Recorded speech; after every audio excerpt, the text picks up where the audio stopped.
What's up guys, I'm Zach from Dr.Z Fabrication, and today I'm going to show you how to install my frame reinforcement plates along with my shock towers. So yeah, let me show you what you need to cut off, take off, so then you can get these shock towers on. Let's do it. Okay, so you want to get your Samurai on jack stands. Yeah, just get it on jack stands. Yes, I do have a lift, which when I'm going to be setting these shocks up, it's going to be on jack stands. I just put it on the lift because it's easier. But anyways, less talking, let's working. Okay, step one. You want to pull your shocks off. So pull your shocks off. After you pull them off, pull your brake lines off, which you're going to want to undo it back here. You want to undo it back here, and then there's this clip right here. You're going to want to pop the clip off, so then you can pull this out and then kind of like tuck it away somewhere. So let's get to it. Okay, you're ready to take off your brake lines, and you're also ready to take off your shocks. So you're going to need a 10mm wrench because you're going to want to break it loose back here. And then once you get it loose and off, you want to pop this clip out right here. You want to saw pliers and just get the pliers up in there and just wiggle it out. And then if you're running my YJ kit, I have a feeling you're probably going to be putting longer brake lines on anyways, so definitely pull the brake lines off at the caliper too, which is a 14mm. So let's take these brake lines off and these shocks, and let's just do it. Let's get to it. Okay, so get back here. I mean, if you have line wrenches, they work awesome for this. I don't have line wrenches. This one looks like it's the same thing as other size. This fitting is rusted to the metal line. So that case, we're just gonna pull that clip, and then we're just gonna spin the line, so then we don't break the metal line. So you want to get some, I mean, whatever. I'm using these, they work pretty good. You just get back here like this, and then you grip it, and then you just wiggle it, and then put some pressure on it, and then she comes right out. That clip right there. Make sure you save them clips because you're going to reuse them. And then we need a 14mm wrench. And if you have a hammer, which I hope you have a hammer, make sure you hit it with a hammer instead of your palm, because you don't want to hurt your hands.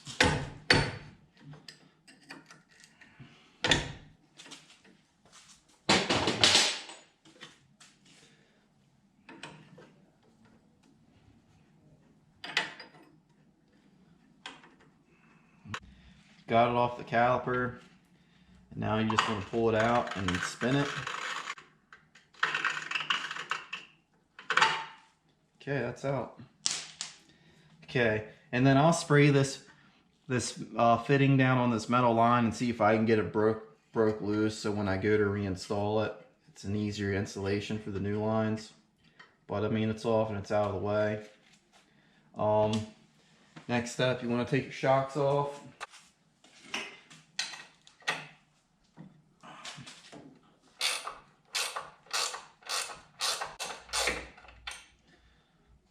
Really sucks I can't have any music play while I'm working on this thing.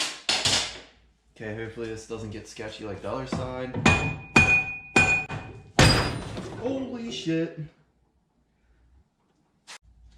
Wow, that's really sketchy.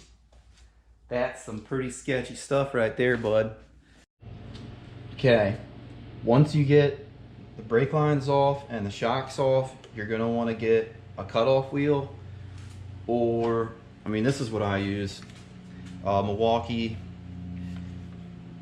battery powered grinder. You can use a plasma cutter if you have one.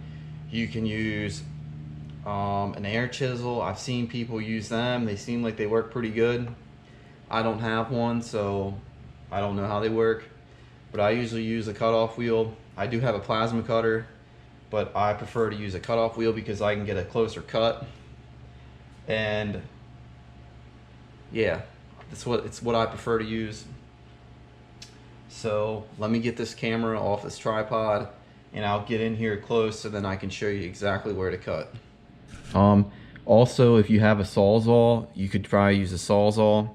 I tried using a Sawzall and I just don't have any luck with Sawzalls, so that's why I use a cutoff wheel. So anyways, let's get right into this. This is how I do it.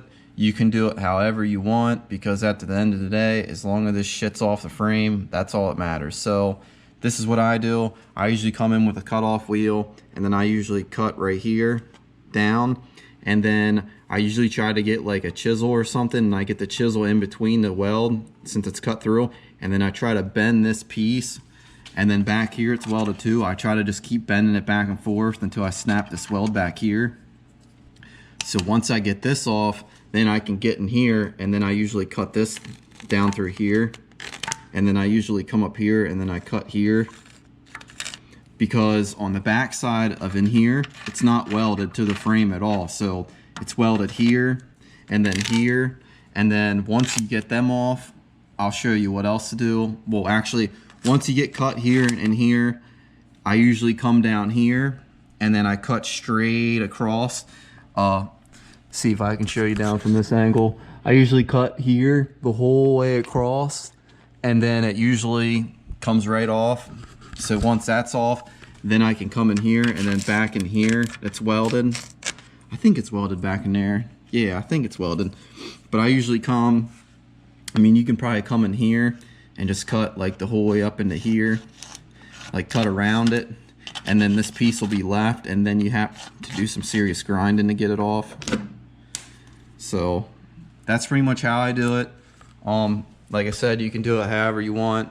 At the end of the day, all them pieces need to come off to put the frame reinforcement plates on, along with the shock towers. So, and oh yeah, another thing, like I said before in this video, definitely try not to mess this up, because we're gonna reuse this at the end. So let's get to it. Okay, a few other things. Definitely wear safety glasses when you're cutting, because you don't want to get anything in your eyes. And if you have one, I suggest you use a face shield too. They work pretty good. I mean, even if you have a face mask, like a respirator or something too, that'd probably help, because, well, it definitely can't be good breathing this stuff in. Which I'll definitely put one on when I have to grind down all this shit, which is, I think it's factory undercoat. Yeah, it's factory undercoat. So let's get this stuff cut off.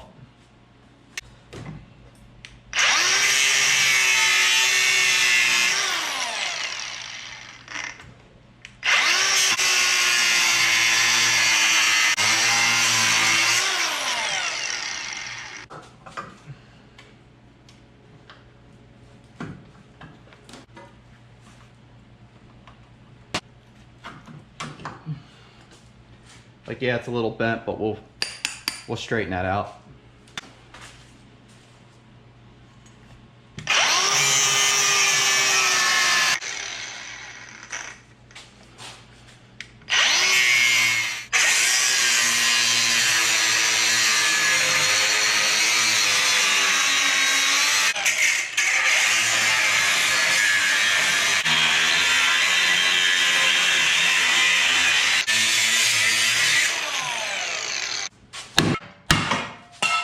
So, I mean, that wasn't too bad.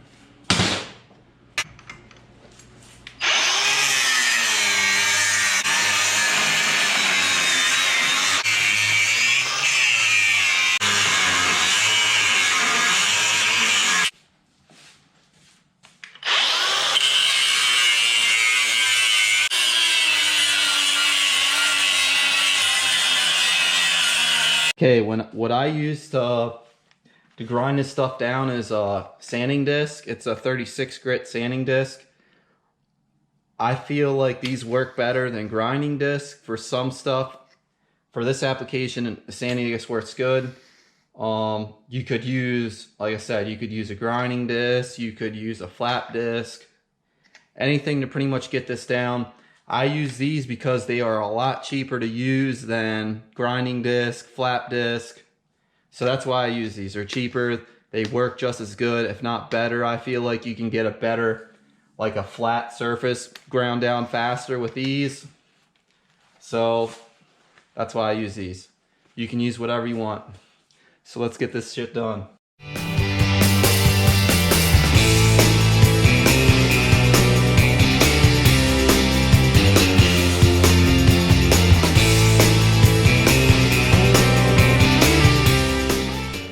Okay, once you got all the shock tower welds ground down and you're gonna start grinding on this stuff, I definitely suggest to use a face mask.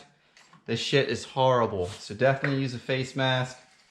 If you don't have a face mask, kind of like get your shirt or and put your face in your shirt so you're not breathing that shit in. Dude, it's horrible. So I'm gonna grind the rest of it off. Yeah, don't worry about this yet. I'll show you what to do with that. But let me get all this ground off and then we'll have to do the other side. Let's get to it.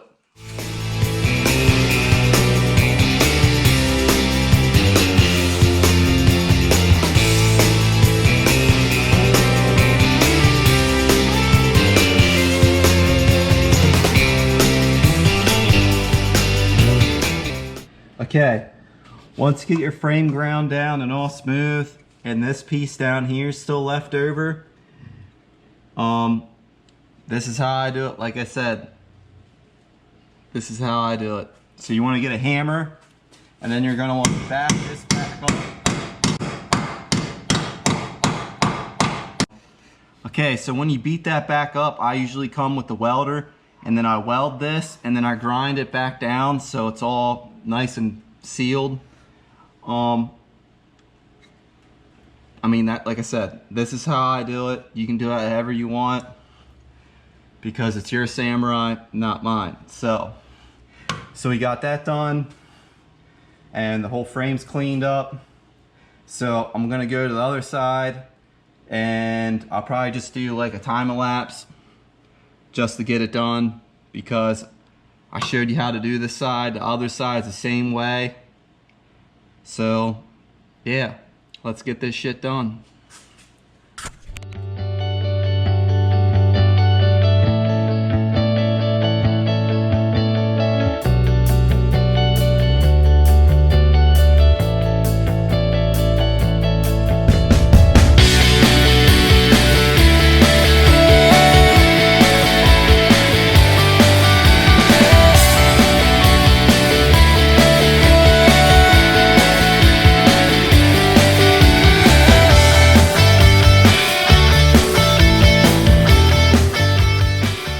Start prepping frame reinforcement plates to get them on the samurai.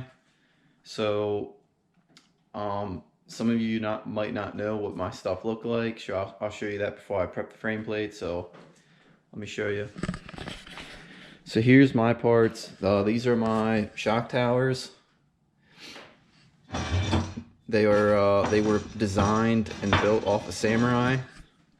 I've had people buy them off me and use them for other applications, but I have never used them on any other application besides samurais.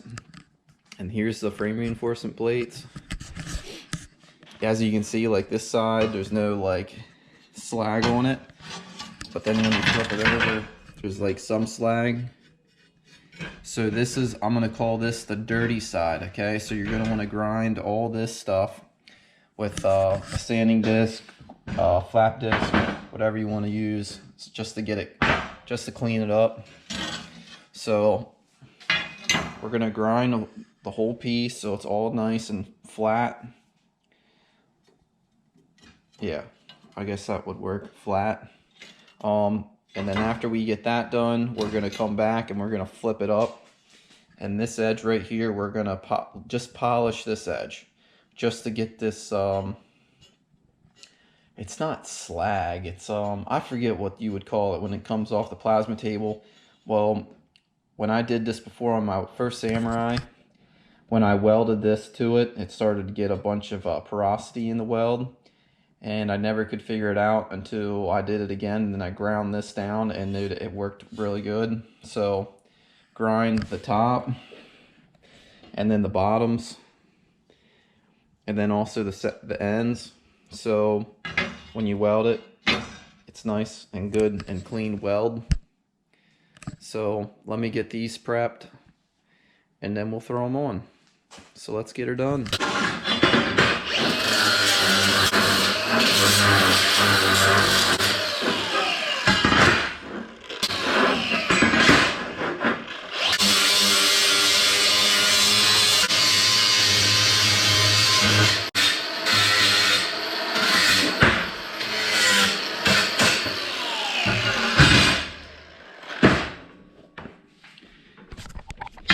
Okay, we got the edges cleaned up, as you can see. So then when we go to weld it, it'll be a nice clean weld.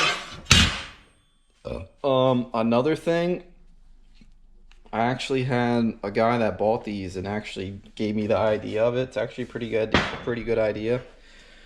I don't know if I'm gonna do this for Wayne's just because I probably will. It's a little longer.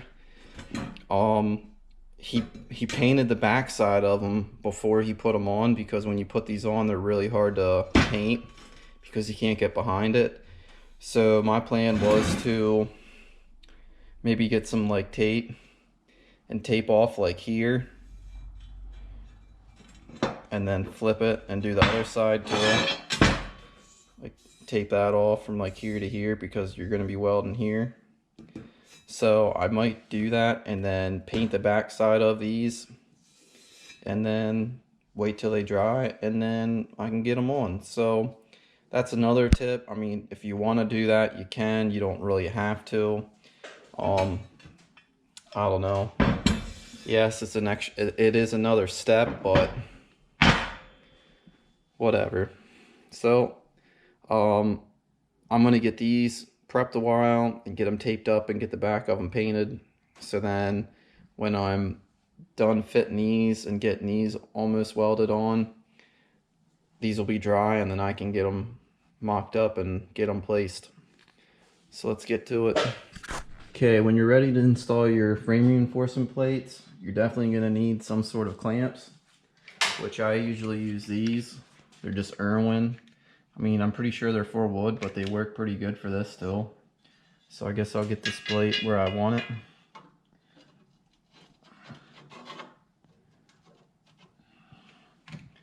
Right there, don't look too bad.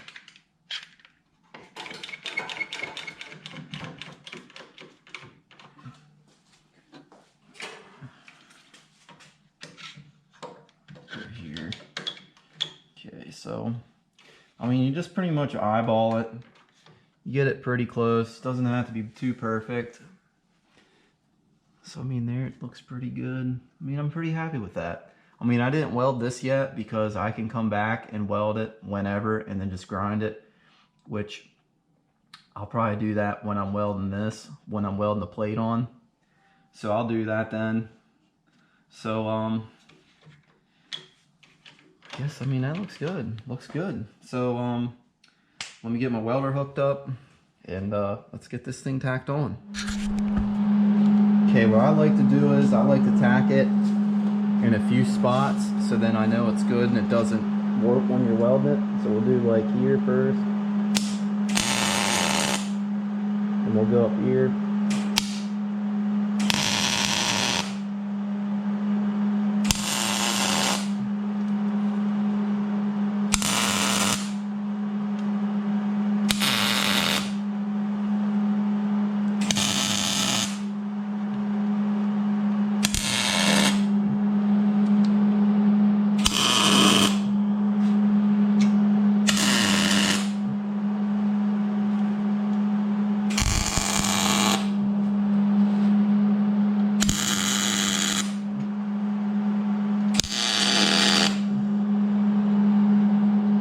Pretty good.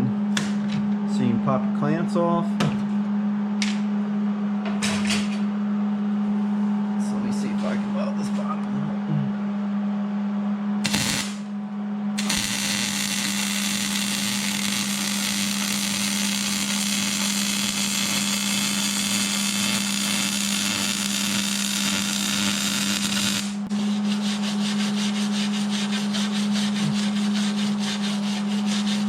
Just to get all that black stuff from when it was on fire. in case when I weld underneath here now. Like, see, I'm not gonna even probably grind that because, dude, it's not even bad. So I'm just gonna leave it. So, when you weld these on, I definitely suggest taking your time and do a little bit here and there. So definitely take your time. So let me get some welds in this thing.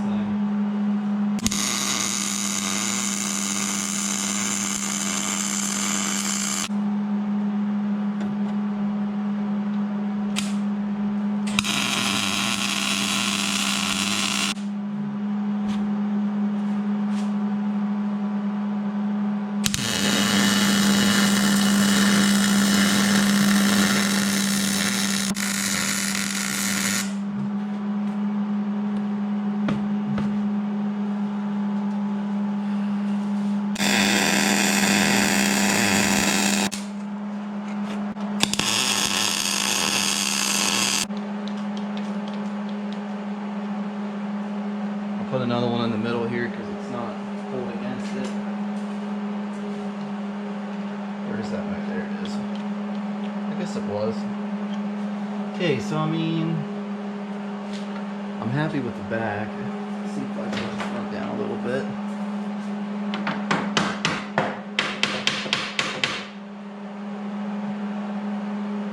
Looks pretty good.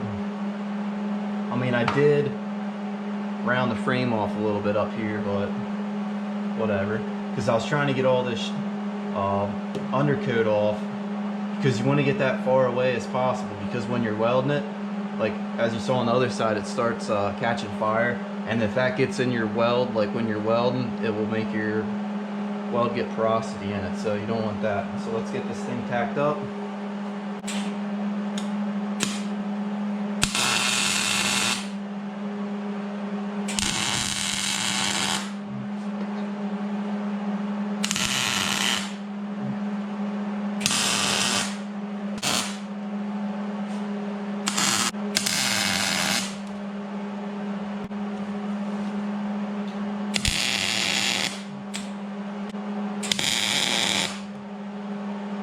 Okay, that should be good.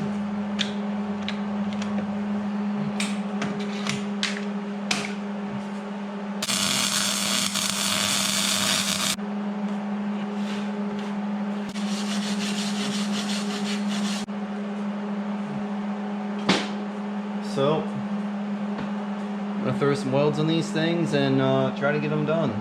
So let's do it.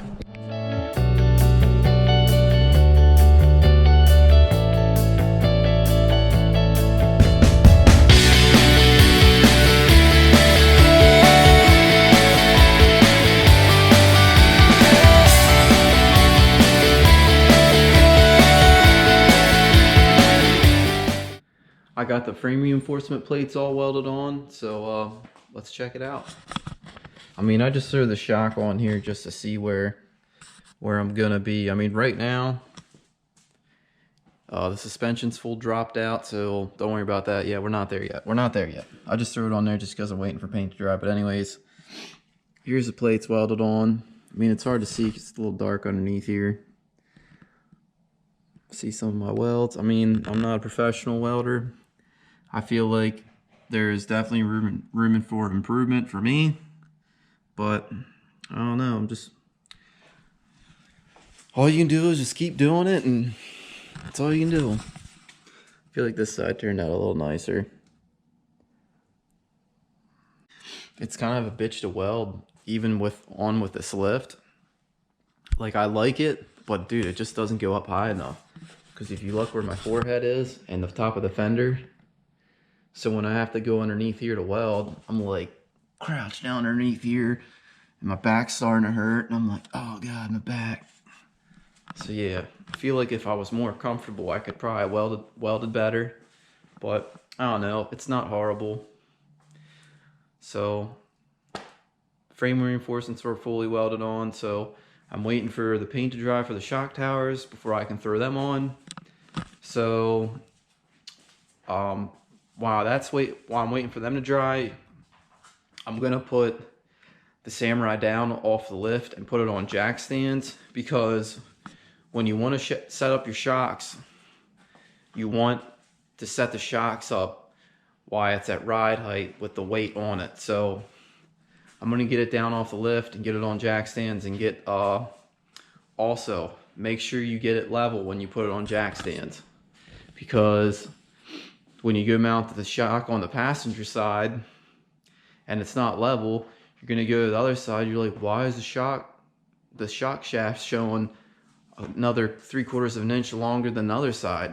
Well, it's because your Samurai isn't level. So that's what I'm going to do. I'm going to get it down off the lift, get it on jack stands, and get it leveled. So let's get it done. Okay, we got the frame plates on, we got the shock towers where we want them, and now we're going to measure for our shock length.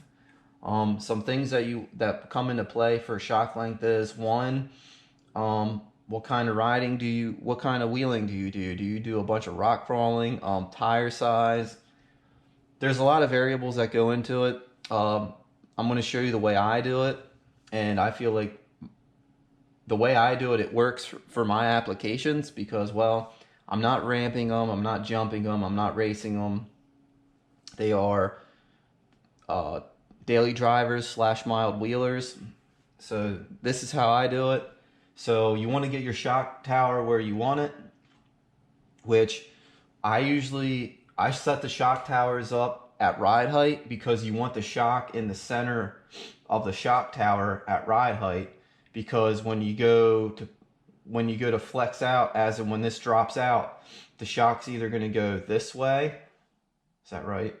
It's either going to go this way or this way. It's going to move because the suspension's moving. Another thing is, too, when you compress this spring and you get your up travel, the same thing. The shock's going to move because the spring is bending and it's moving. So you definitely want to have your shock in the center of the shock tower at ride height. Another thing that comes into play too, so say if you're like, yeah, dude, say you got all this stuff done, and later on down the road you want to run like a bigger tire, then you're going to want to, see, this is where it's tricky, because you kind of screw yourself, because you already welded them where you wanted them for the setup that you're running right now. So before you weld these on, make sure you put the axle where you want it, as in you can drill another hole in your perch to move the axle forward or rearward, or however you want to do it. So make sure you have everything where you want it before you weld these on, because, I mean, you might be able to get away with it, but once you weld these on, that shock placement is going to be exactly where you want it. And if you move the axle forward, you're going to put the shock forward, which it might hit, it might not hit. It's hard to say. But I usually try to do stuff once and try to be done and never change it, unless you're going to a wild rock crawler or something, definitely like coil suspension or something like that. But anyways, we're getting off track. So you want to get your tape measure, and like I said, this is at ride height right now. So you want to measure from the center of your bolt hole in your lower shock mount to the center of your upper shock mount. So you want to get some rough measurements. I mean, I already measured all this stuff, so I already know what it is, but I'm just going to show you how I do it here a little bit. So right there is probably about like 25 to 26 inches, like 25 and a half inches from center to center. So that's at ride height. So I already did all this. I'm not going to do it on the camera because I'm trying to make this video as short as possible because of upload reasons. But anyways, I already drooped the whole suspension out on the front, and I measured there, and I got 29 inches fully extended. So I'm going to need a 29-inch fully extended shock, and then I want 4 inches of shaft showing on that shock when it's mounted. So I came up with a 21 inches collapsed. So if you don't know how I'm doing that, okay, the ride height, forget the ½ inch. I have 25 inches from here to here. Okay, so I want 4 inches of shaft showing, so I minus 4 inches from the 25 inches, which give me 21. I hope you understand this. So I want to go with a 21-inch collapsed and a 29-inch fully extended shock. For this Samurai, these are 2.5-inch lift springs. So if you have a Samurai and you're putting these shocks on it, that's a good starting point. I called a four-wheel drive shop that's close to me because I figured they might have shocks in stock, so then I could get the Samurai done and out of my garage. But I called them and I gave them the measurements. They said they got some shocks very close to that length. I think he said that he has one that's 28 inches fully extended, which that'll work. I mean, you're losing an inch of down travel, but at the end of the day, you don't want. Another thing that you have to look at when you measure this is you want to measure. Well, you don't want to measure. You want to check your angle at your transfer case for your drive shaft, because probably like way back in the day when I had Trail Tough's kit, I bought their complete kit. It was like, I don't know, it was a lot of money, but it came with shocks, shock towers, it came with all that stuff. But when I set up all my stuff, like I figured, hey, these shocks are already the length, I should mount these 4 shock towers on and it should be good. Well, here, when it was, like, honestly, I didn't realize this was the problem until like after I sold the kit and all that stuff. I would have so much down travel that it would bind at the joint at the transfer case and it would bottom out. So it was like pulling down on that front output shaft on the Samurai, and I kept snapping them. And I never figured that out until like after I pretty much got rid of all them parts. I cut my front end off my Samurai and extended the wheelbase and all that stuff. So yeah, so that's you definitely don't want too much down travel, because like I said, you'll have problems with your transfer case snapping output shafts. And I'm pretty sure my kit, it flexes so much down travel, it will give you problems if you do not have proper shock length. So definitely keep that in mind when you're measuring. I measured, like I said, I measured 29 inches fully extended. So even if I go to a 28 inch fully extended, I'll still be fine, and I'll definitely won't be breaking that front output shaft. So like I said, definitely keep that stuff in mind. For the rear, I measured the rear and I was getting 20 inches fully extended, 17 inches at ride height, and 13 inches collapse. So like I said, I called them, and he was looking while I was on the phone, and he was having problems finding shocks for the proper valving for Samurais, because Samurais are so light. Like, you don't want to run like Ford F-250 shocks because they're valved for a heavier truck. So I haven't heard anything back yet from them. He said he was going to do some research. It's I think it's been like 24 hours now since I've talked to him. So I don't know if they're closed today, because we did get some snow. So I don't know. So hopefully that helps guys out there that are trying to set up their shocks. If you have any other questions about this, definitely leave it in the comment section and maybe I can help you out. So yeah, I mean, if you're running this similar application, you could probably definitely get away with these measurements too. But like I said, definitely go with the front one, a 28 inch fully extended. Like I've been trying to do some research on the internet of trying to find like a, what do you want to call that? Like say for instance, like ProComp. I know they make shocks. I got on their website and I was just trying to find like all their shocks they make and like specifications, which they're extended lengths, collapse lengths. But like every time I get on all these websites, they're always want to know what vehicle you're putting them on. So that kind of doesn't tell you what the extended length is unless you like really do some searching, and it's a pain in the ass because you know what your lengths are. You're just trying to find the lengths and a good valving. So I mean, enough of that. So I have shocks. So I'm just using these shocks for now, just to mock everything up and to get where I want it, which I can show you now. I mean, it's nothing. I mean, these shocks are definitely not the right length. They are definitely too short, as you'll see here, because remember, this is sitting at ride height.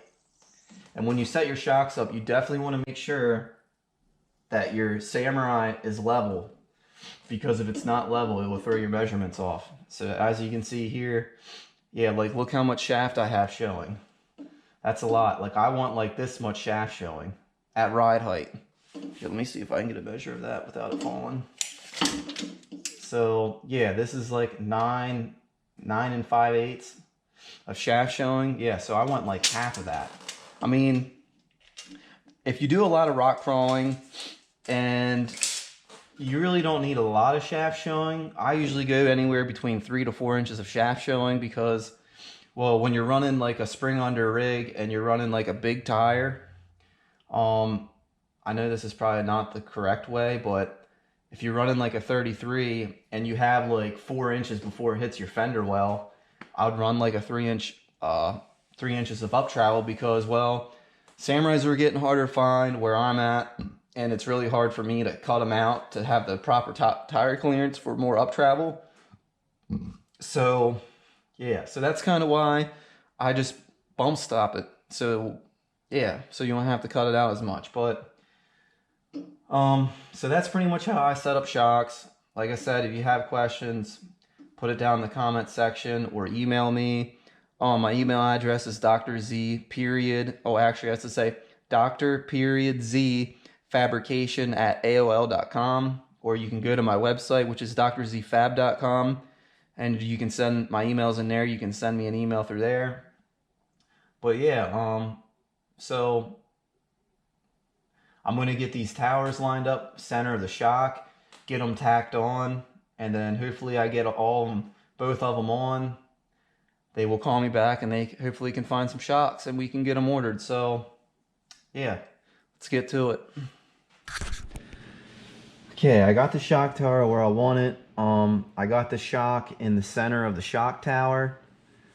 Another thing I don't know if I mentioned, when you're setting these up at ride height, make sure you have all the weight on the Samurai. I mean, as you can see, let me move this. Okay, I have the Samurai on jack stands, which it has all the weight on the front and also the rears on jack stands. So all the weight's on it. So as you can see there, I got the shock pretty much dead center of the shock tower. It doesn't have to be, the shock tower doesn't have to be completely square or vertical. I mean, the shock tower can lean in a little bit like that way if your shock is going to be in the center of it. So that really doesn't matter. So yeah, I mean, that's where it's going to get placed. And pretty much the next step is to tack it. I usually tack it here, tack on both sides, 4 tacks. And then make sure it's definitely where you want it before you weld it fully, because once you weld it fully, it will probably be a pain in the ass to get off.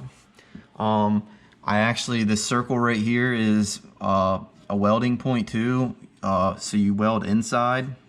And like I said, make sure these are exactly where you want them, because once you weld that inside, they are a pain in the ass to get off. So let's get this thing tacked up.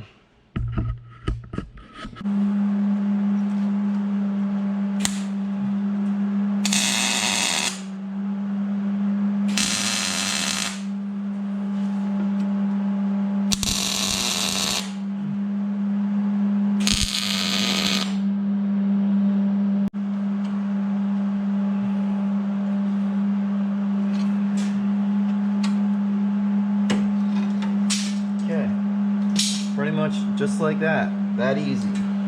So I'm gonna pull this shock off, since like I said, this isn't the shock I'm gonna be using. I'm just using this for mock-up. Like, this shock would probably work if it was stock springs, and then if I also had the shock tabs on top of the axle housing and then had this tower like directly over the center, this shock might be a good length, which I'm pretty sure I bought these shocks for my other project.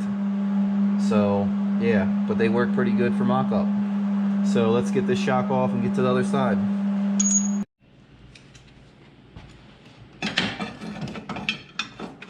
I'm just kind of guessing right now where I think it should be.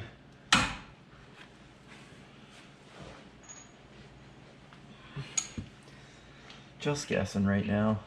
And then once I get the shock on and get it centered in the shock tower, get the shock centered in the shock tower, then I'll pull some measurements from the other side so that I know I'm right.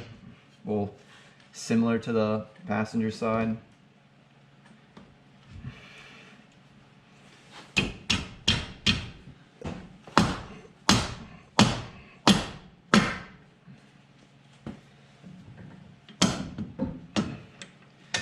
Yeah, and if you definitely need to give the shock a little love to get it where you need it, definitely use a rubber mallet and not a metal hammer because you'll mess your shocks up.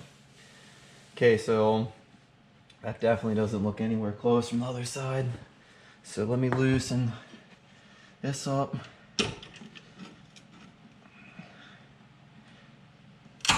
Okay, that looks pretty good there. So I guess I'm just gonna pull some measurements. See if I can turn this camera. Easier said than done, I guess. Okay, like here's like factory body mounts. So like you could probably pull some measurements from like the top here to like top of the tower, well the middle of the tower, and then you could come like to here, pull a measurement from here to the bottom, or top to top. I don't know. This is how I did. I did the bottom 15 5/8. Yeah, see, this is 15 and 3/4. So the bottom's off a little bit. See where the top's at. Huh, the top's exactly where, no, the top's a little 18 3/4. So the top needs to go that way. But see, my shock looks pretty good where I want it. I'll try to go a little bit. Try to make it close as possible. I mean, Wayne's already complaining about not having a Samurai to drive in the snow, but whatever, I don't have the shocks yet anyways. So, yeah, I'm at like 16 inches there. We measure the other side. I think I might have to come back on the lower.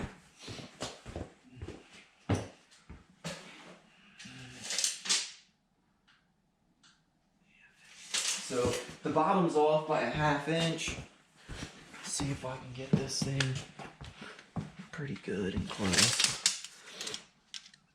Yeah, 16 and the other side's 15 1/2. So see, I really don't want to.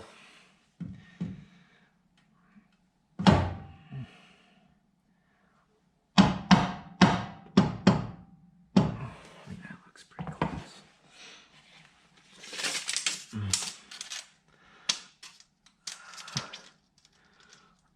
15 3/4 and about 18 7/8. I mean, it's a 1/4 inch off. I might have to, I mean, I'm not gonna really, I mean, it's a 1/4 inch for shock mounts. It's not gonna be a big deal, but I mean, it's up the whole way, so I think we're going to call that home. I mean, the shock's where I want it, in the center of the shock tower. I can weld a pretty much good bit around it. So, I guess that's where it's going to stay. So, oops, I'm not even on it. So yeah, I mean, the shock's where it's at. I can check my, yeah, that's the same amount of shaft showing from the other side. So I'm going to put some more tacks on this side and get this thing tacked up. So let's get to it. It looks pretty good.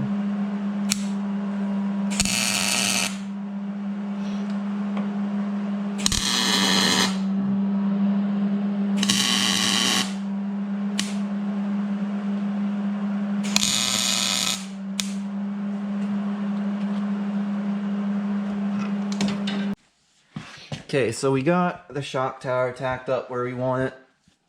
And I don't know if you guys have been watching the full video, but you remember how I was talking about these pieces, which are for your brake line, and I told you to save and cut off half decent so you can reuse them. So we're gonna attach these back on.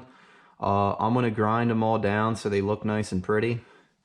And then we're just pretty much gonna, I mean, I bent that one, so I'm gonna bend that back, grind it nice and flush. Put it back here where the brake line is. See if I can get this thing where I want it. It's pretty much somewhere like there. And then tack this piece onto there. And then do pretty much, we got everything mocked up. And then we'll be just waiting for the shocks to come in. So yeah, which I called them back. And I guess the guy's not in today because it's definitely snowing. But hopefully he gives me a call back tomorrow when he's in. And we can get these shocks ordered and get this project done. So let's get these pieces mounted. Well, let me grind them up first. Okay, I got the brake line brackets all ground down. Well, sort of all ground down. but good enough where I can get a good weld on it. So let's get these things on. So that looks pretty good there.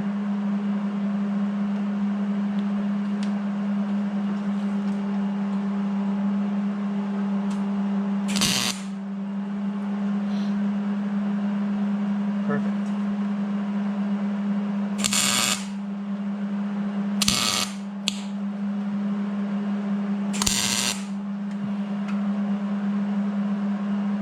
Just like that. Not too hard. Very simple. Let's get the other side done.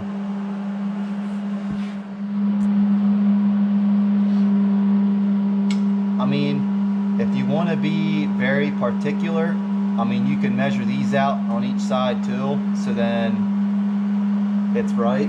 But like, I'm just gonna tack it on where it's good, which looks good there. So we're just gonna tack it.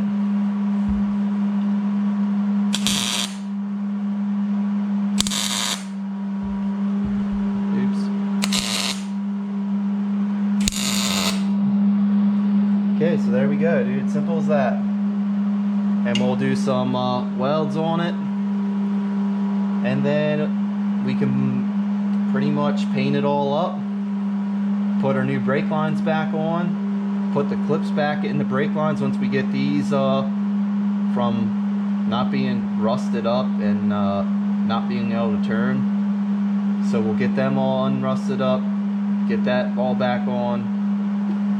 Yeah, so let's get this shit welded up.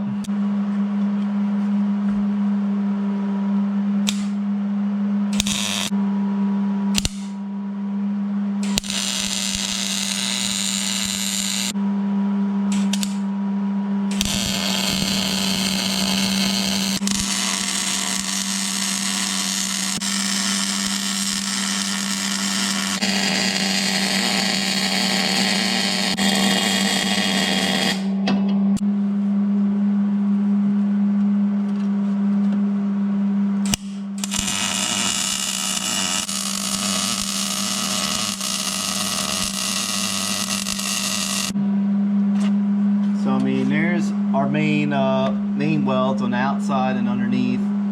I'm gonna wait till I get the I mean, I probably could weld it. It's where I want it. Fuck it. I hate doing this part, because once you do this part, I mean, it's pretty much, I mean, it's not permanent, but it's pretty much there.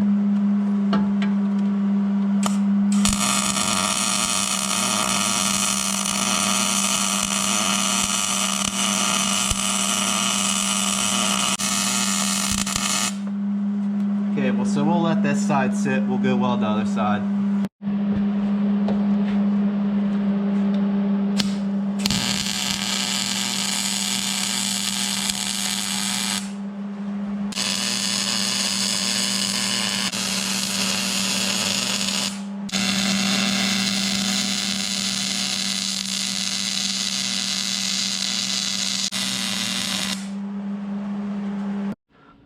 I mean, I'll give you a little, just a little clip before I paint it.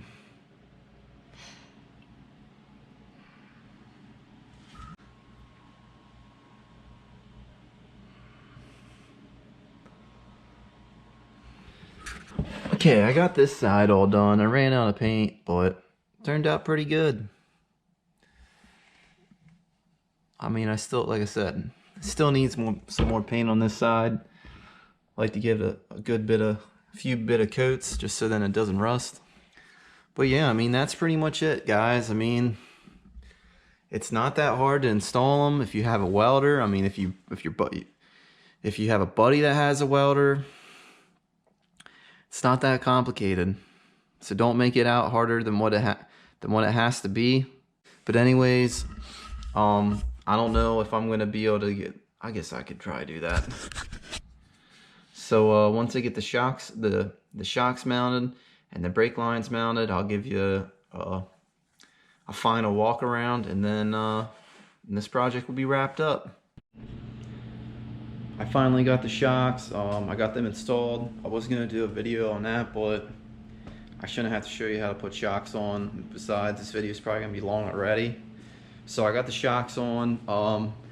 The guy from the four-wheel drive shop, he was having problems finding the proper length with the proper valving, so we had to compromise a little bit. We ended up going with a little longer shock in the front, which I really didn't want to, but it's the only one that we could find, so we did that.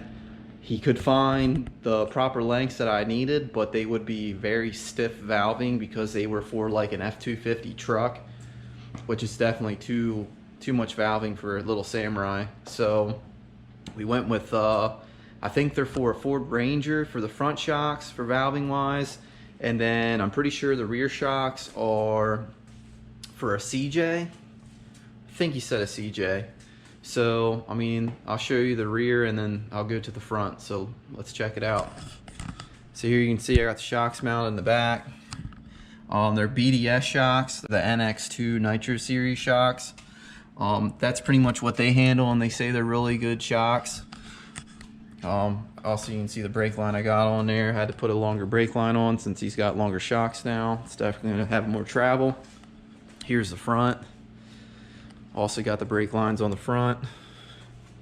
I mean, that's pretty much it. I mean, that's how it looks. Yes, the shock is leaned back towards the firewall because the suspension's drooped out.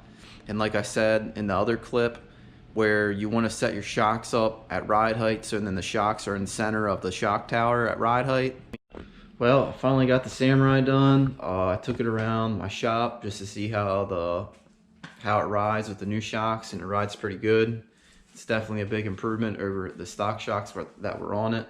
But then again, he didn't have any, would that be down travel? Yeah, he had no down travel because he had the shocks sucking the suspension up. So he had no down travel at all. It was all up travel.